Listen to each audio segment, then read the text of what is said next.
Hi, hello. Welcome to another episode of Isaiah's Newsstand. It's your host, Isaiah Edwards. The date is June the 6th, 2023.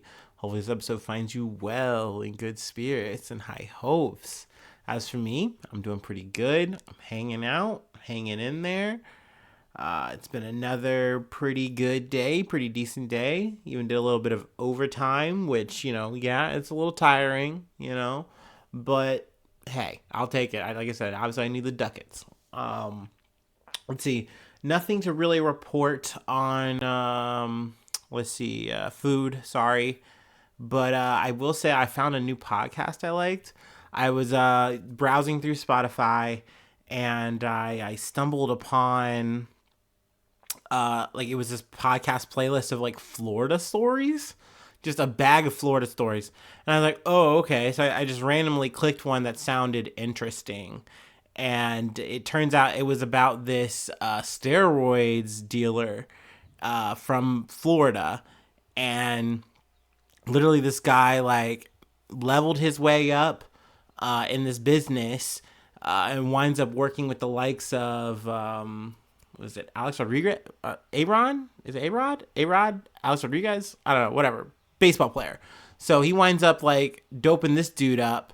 And, it's a whole ass fucking thing. So I was hooked. So I think it's called Trafficked. It's a National Geographic TV show it's like a companion podcast to it, though. So I don't know. I just started like binging, listening to like these stories and stuff. So it's been nice. I think the last one I listened to was Heidi Kleiss. She's was a madam. So yeah, interesting shit. Anyway, enough about me and my old life. Let me go ahead and light this candle, and then we'll go ahead and get into some news. Talk about some shit going on.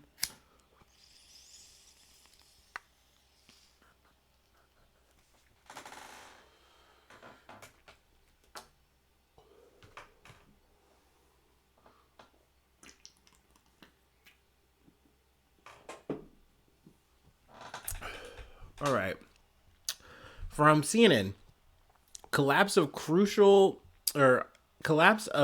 Ukrainian dam sparks region-wide evacuations. Here's what we know. A major dam and hydroelectric plant in Russian-occupied southern Ukraine suffered a collapse early Tuesday, prompting mass evacuations and fears for large-scale devastation as Ukraine accused Moscow's forces of committing acts of ecocide. Now, I gotta say, before we get, super deep into this or whatever, I really don't know, like, who did what here. Like, I think a lot of media is gonna definitely push the narrative, and it does make sense, that this was an act of sabotage by Russia. There's been a lot of talks that like, okay, this long-awaited offensive is kind of getting started. It won't be some big grand push that I think a lot of us thought, myself included.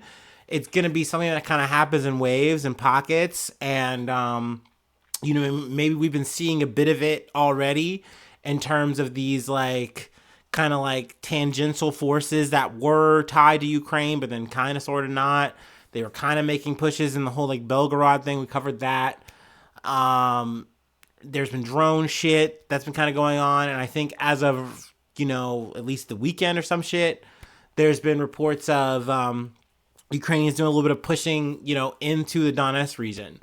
So, something like this dam being breached would potentially be an obstacle, for this potential offensive. And this dam is called the Nova Katkova Dam.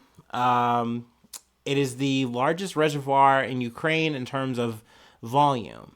It's the last of the cascade of 6 Soviet-era dams in the Dnipro River, a major waterway running through southeastern Ukraine. There are multiple towns and cities downstream, including Kherson, a city of some 300,000 people before Moscow's invasion of its neighbor. Excuse me. Sorry. But I mean, I don't know. On the other side of it, this is a Russian-controlled town. So to me, I can think and say, oh, well, maybe this is something that like is maybe part of the offensive for Ukraine. Who knows? This is obviously me just speculating. I have no idea. Obviously, I'm just an armchair motherfucker. But if you potentially say, hey, you guys gotta, evacuate, you guys gotta leave, and then you essentially make the playing field a little bit safer so that you can potentially take back this region. That's something I could see. That's something I'm pondering in my orb potentially.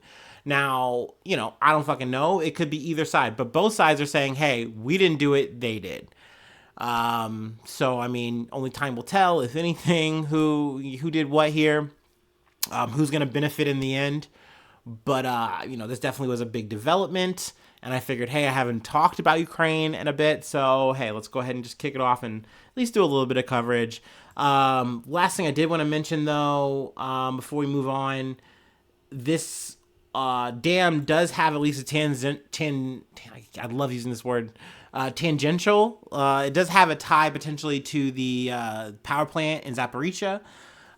They're saying so far though it should be fine. Also, like, water reserves for Crimea potentially were a thing, and like they're saying that's fine. At least like the Russian installed mayor saying it's all good. Also, the Russian installed mayor is saying, hey, you guys don't need to evacuate. Like, it's fine. But then at the beginning, he was trying to play down the whole thing, saying like, oh no, like this didn't even happen. And then he's like, oh no, it happened. It was terrorists. They did it. More or less bringing it on, saying like it's Kyiv's doing it. So yeah, I mean, obviously it's a mess. It's not like I'm gonna, tell you how this has all been sorted or anything.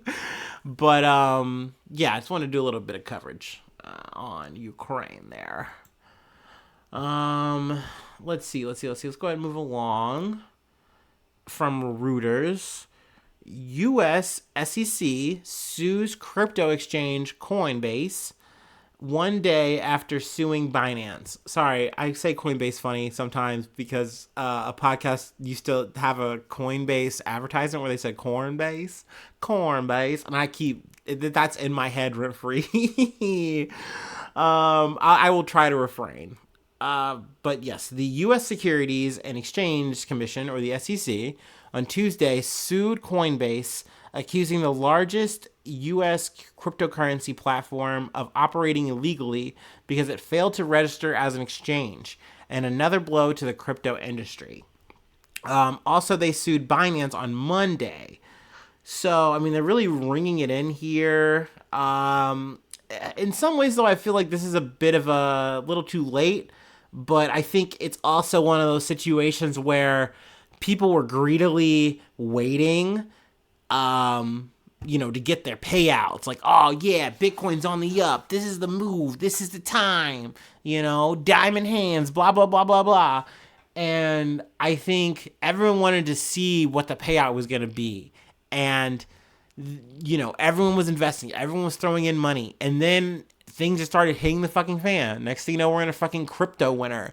Next thing you know, we're talking about Sam Bankman-Fried and all that shit. And I think that was really the straw that broke the camel's back. And everyone said, oh, we need to get our hands in here. We need to start regulating harder. And I think in a situation with Coinbase, they're like, oh, okay, you guys are very big. You guys are very known. You need to be compliant, and we're suing you. We're getting involved. I don't know. I feel like for Coinbase, I think they are going to weather the storm here on this whole lawsuit. Maybe they won't be found, guilty or in the wrong here. But we'll see. With Binance, I think it might be a little bit different. We've talked about Binance before. Actually, so speaking of Sam Bankman-Fried, FTX, all that, they were kind of a fronter at one point for FTX. They helped them out, helped them along, but then also CZ was also kind of the death knell for FTX, kind of more or less bringing to light this, or at least bringing it to light on Twitter in a big major way. But I mean, with Binance, I've seen and heard just a lot of just alleged, not crime, but like potentially like this is kind of set up on a house of cards. Like it's not too different from FTX. They've just been a little bit quieter. But I think it really does boil down to what are they doing with people's money? because they pulled like both of these companies, like securities, whatever. Both of these companies have pulled in tons of people's money, through Bitcoin. They've not invested because like at least with Coinbase, they are exchanges, so they just making the whole process easier. They're a middleman. You're putting your Bitcoins, your coins into this company, and they're holding it for you like a bank, but they're not a bank. But hence the part about the regulation. And this is where I kind of say the little too late. And I know I'm kind of bouncing around here. Obviously, I'm not an economist. If you're really looking for that, there's probably way better podcasts out there that are going to talk about this, cover this. I'd recommend Trillionaire Mindcast or Trillionaire Mindset. There it is. There it is. Trillionaire Mindset. That's like my favorite. Even though they wind up talking about a bunch of other issues, I would say they're probably going to cover this story way better than I do by the time they get to it. But you're here with me right now, and you're getting what you get. With that being said, I wouldn't be surprised if they have their pitchforks out a little bit harder for Binance on this, and maybe Binance is kind of found in the wrong here, caught red-handed, but we'll see. We'll see. Also, I think in the grand scope of things, both of these companies will weather the storm in the worst case scenario. That's why they're choosing to fight it, and they're like, no, we'll go to court. We're not going to settle with you guys on this. Like, we're not wrong. You shouldn't be regulating us. We've been compliant even in spite of that. So bring it. Let's go to court about it. Let's do it. But even if they're found liable, wrong, whatever, I think the worst case is they just say, oh, we're going to, especially in Binance's case, they will just stop dealing in the U.S. They'll just be like, fuck this, we're out. like CZ himself doesn't even come here. He is like, if he ever does show up, it's like a very spot occurrence. I can't remember the last time he's been in the U.S. But I think like he's really like Canada at the closest. But I think they'll just stop operating in the U.S., both companies maybe, or Coinbase will just take the hit and be like, all right, fine, like, we tried to do our best here, like, give us actually real regulations we can abide by, and we will, and I think that's how it's going to go, so, yeah, but, I mean, it remains to be seen. Maybe more shit comes to light, and I'm totally eating my fucking shirt here, and, like, Coinbase has, like, grubs here, like, under the log. I don't know. I would love to be wrong here. All right. Let's go ahead and move on to the next thing. From USA Today. This is a guilty pleasure. Maybe I'm relishing in this a bit too much. But let's go ahead and talk about it. More than 175 people fall ill in celebrity cruises. Norovirus outbreak. Shitty title. God damn it, USA Today. Do better. Like, I don't know. You could have made that spicier or at least made it more readable. Like, for me. God damn it. Come on. Okay. And I know you're thinking, like, Isaiah, you're relishing in this? You like this? You're happy that people are vomiting and shitting? Like, that sounds terrible. You sound like a terrible person. Okay, correct. You're right. You caught me. Red-handed. I'm bad. But there's a reason for this, okay? If you're not new to this, and I feel like I've covered norovirus and cruises before, not because I'm a sick puppy, well, maybe it is, but I am anti-cruise. I will say it. This is my hill. You're not going to catch me on the open water. You're not going to catch me at the buffet table chilling on a fucking ship. It's just not me. I'm not about it. And I have a laundry list of reasons. But one of them is definitely not catching fucking norovirus on a goddamn ship when I'm supposed to be hanging out with celebrities or whatever the fuck this cruise would be.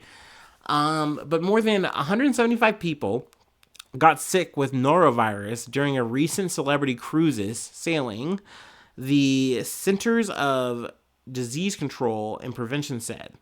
The agency said 152 of the Celebrity Summit ship's 2,144 passengers, as well as 25 crew members, reported being ill during its May 15th voyage, according to its website. Their main symptoms were diarrhea, vomiting, abdominal cramps, and a headache.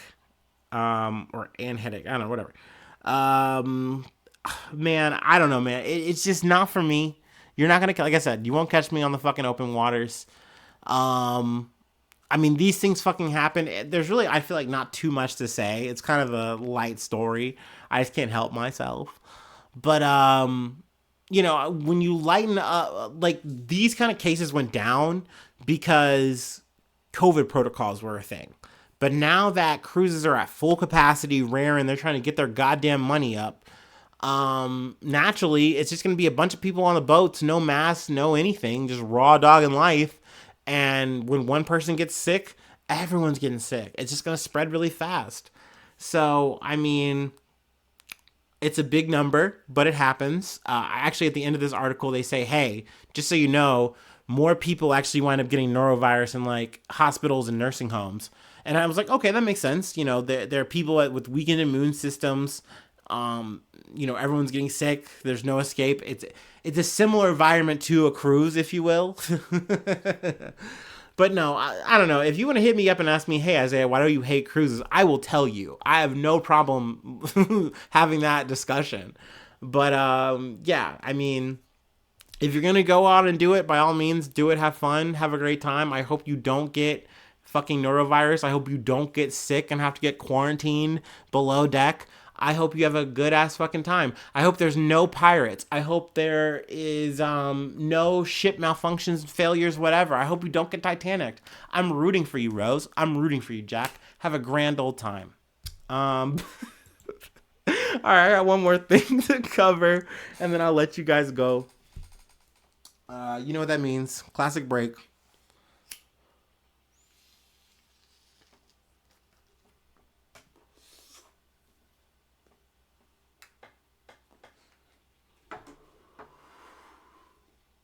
Oh, yeah. Ooh, yeah. That's some good stuff.